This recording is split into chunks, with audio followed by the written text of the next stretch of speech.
This is a TLDR tier list for next week's Mutation.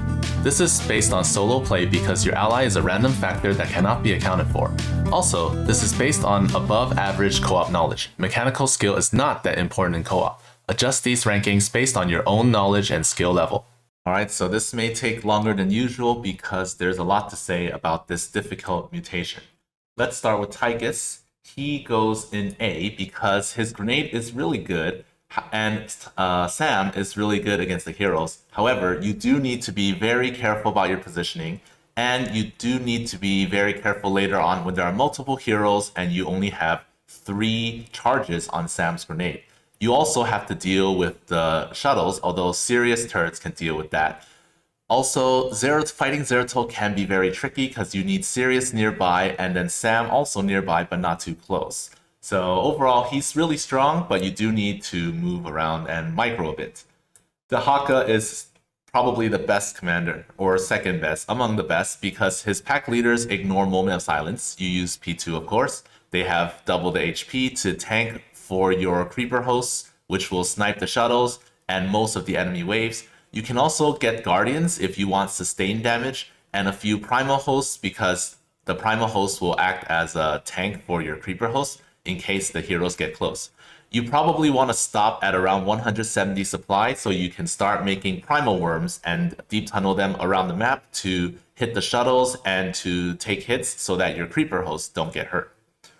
Carax is very good on this map because P1 is super good. You basically use what was that? The Chrono Wave, the top bar, for every other hero wave, and then the ones where you don't have Chrono Wave, you have Purifier Beam to kill most of the things. You do have to put some cannons in front to bait out Nova nukes and Kerrigan ults, but other than that, it's really easy. Things just disappear. You can also position observers so that you can solar lance the majority of the waves so that your monoliths can focus down the heroes. Nova is really good against heroes. Her issue a little bit is that you can't get Moment of Silence. You can't get hit. If Nova gets hit, that's fine. But Liberators, you don't want to get hit. And you do want to micro against air units. Against the regular enemies, you can airstrike the weenies and then throw down Raven turrets and then siege your Liberators. So yeah, overall very good against most comps using P1, of course. Stetmann is super easy because he's Stetmann against Heroes from the Storm. His Lings don't care. They can stall pretty much forever. And all you need to do is pay attention to Gary, Super Gary, and make sure that he doesn't get hit by Moment of Silence. So yeah, if your Lings die and Super Gary is nearby, he actually gets stronger, so he can shoot more. And you can spend some of your minerals on spores so that you can also leave the shuttles alone once they get close so that you can avoid Moment of Silence.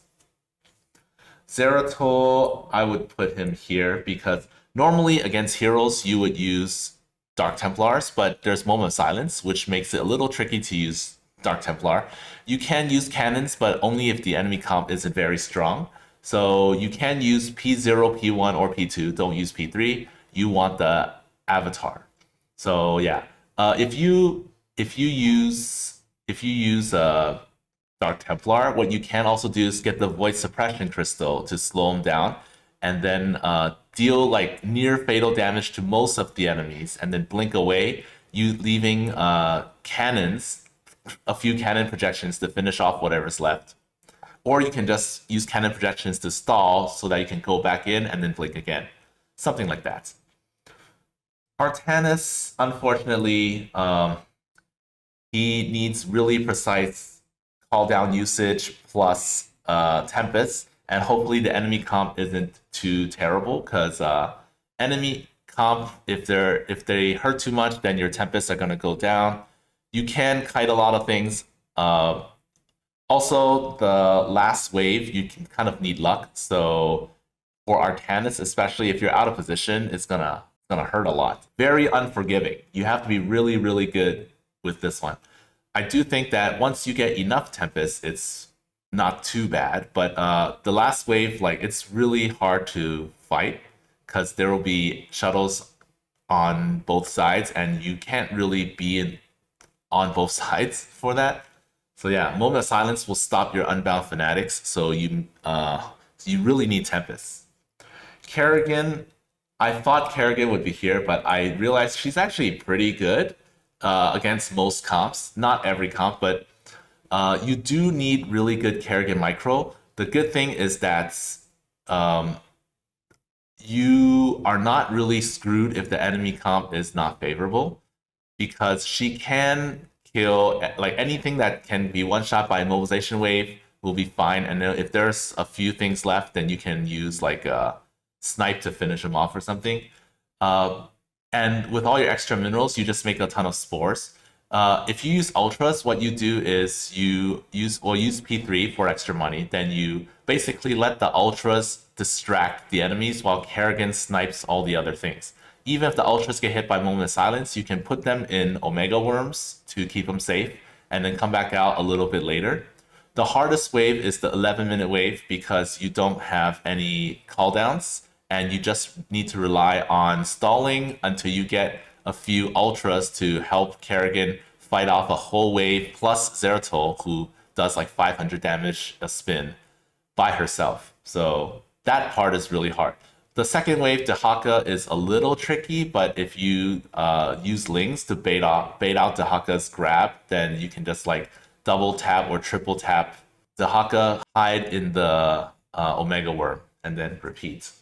Han and Horner, Calling the Fleet is really good because when the heroes go to the bonuses, you can use Calling the Fleet to just deal a ton of damage. So that's 3 waves that are just dead to Calling the Fleet, and Space Station will be used for the other ones. So there are a few waves where you don't have a call down, but in the early game you can use mag mines, P1 mag mines, and those deal quite a lot of damage. They do pretty well. And then you want to use Strike Fighters, time it so that you hit most of the enemies when they group up, and then you use your mass clump of Reapers to finish off whatever isn't dead.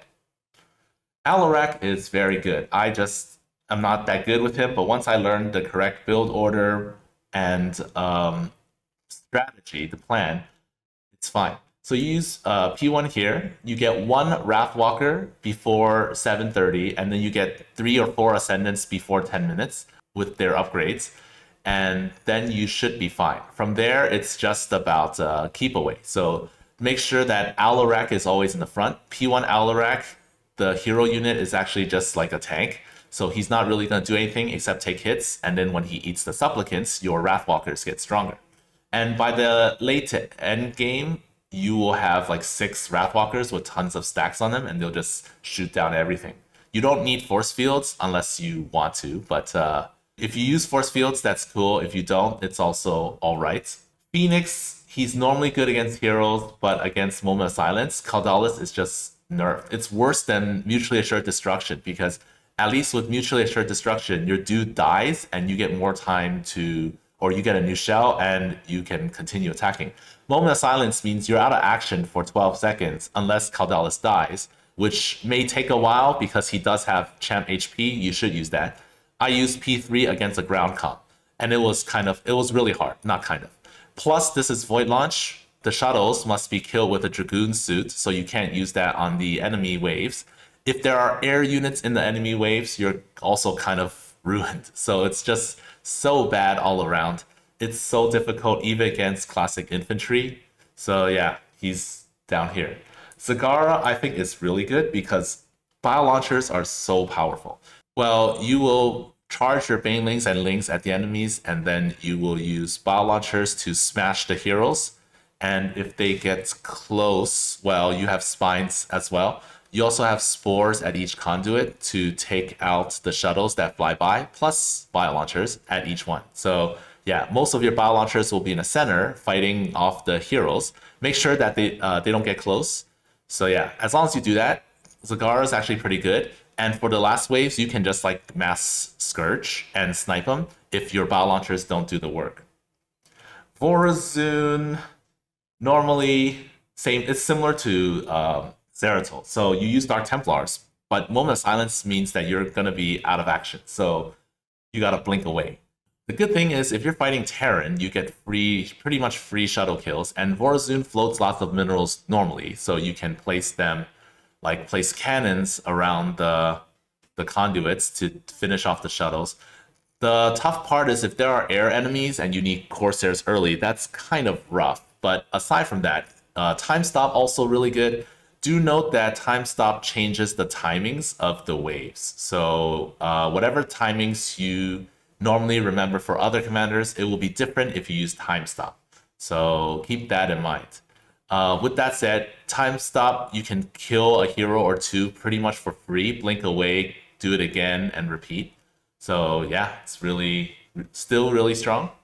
Stukov, Stukov P3 works pretty well as a infinite infested to stall. It does suck against comps with AoE because if the infested trail gets pushed back, then you're gonna be in a bit of trouble. You can supplement with tanks and or queens to deal tons of burst damage to the enemies. So queens will be very good here, but you won't be able to really get them until the mid game. So you kind of have to survive on just the infested early on and your call downs. But still pretty good. The infested, if they get hit by Moment of Silence, they won't attack. So you just have to kind of wait for the next round to come over. Abathur, he really depends on biomass. So you can spawn camp the waves to kill the regular guys, and then you're left with the heroes. Then you have your locusts. So the locusts will do just fine if you get enough hosts earlier on. The problem is getting to that point. So if you can't get like 3 hosts by 10 minutes with a considerable amount of biomass, plus 3 brutalists, you might be in some trouble. So yeah, and Nova also snipes brutalists like crazy, so you probably want the hosts as soon as you can. And you have to actively farm for biomass because the encampments near your side, on your side or the middle, don't really give enough biomass, so you're gonna have to push into the side bases for more, or the ones near the spawn points. Once you get enough hosts, you should be fine. You still need to pay attention to Moment of Silence so that you can continue sending out waves of locusts. Swann is also okay. So Swann, he has lots of good call downs. You basically like concentrated beam all the regular enemies and then let the turrets fight the heroes, and you have like a few factories to bait out nukes and stuff. The problem with that is that like if you're not good with this micro, or like if you're fighting a lot of Novas or something, like your factory fleet can actually get wrecked, and that's no good.